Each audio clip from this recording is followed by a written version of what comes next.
ಒಬ್ಬ ವ್ಯಕ್ತಿ ಚೆನ್ನಾಗಿದ್ದಾನೆ ಅಂತ ಹೇಳಿದ್ರೆ ಅದಕ್ಕೆ ಕಾರಣ ಅವನು ಸಾಕಷ್ಟು ಕೆಲಸ ಕೂಡ ಮಾಡ್ತಿದ್ದಾನೆ ಅಂತ.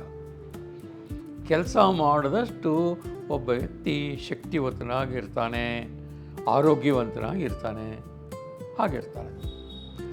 ಮತ್ತು ಅದಕ್ಕೆ ತಕ್ಕಷ್ಟು ಸಂಪಾದನೆಯೂ ಮಾಡ್ತಿರ್ತಾನೆ. ಸೊ ಶಕ್ತಿ ಎಲ್ಲಿವರೆಗೆ ಇರಬೇಕೋ ಅಲ್ಲಿವರೆಗೆ ಅವನು ಕಾಯಕ ಮಾಡ್ತಾ ಇರಬೇಕು.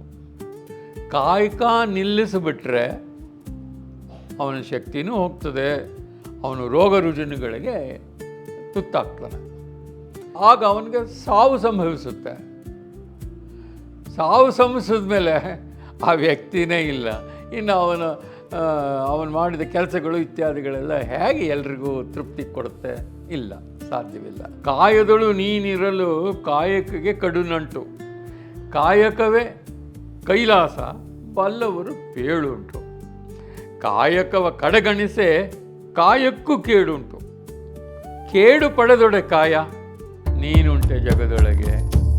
ಕಾಯದೊಳು ನೀನಿರಲು ಕಾಯಕಕ್ಕೆ ಕಡು ನಂಟು, ಕಾಯದೊಳು ನೀನಿರಲು ಕಾಯಕಕ್ಕೆ ಕಡು ನಂಟು, ಕಾಯಕ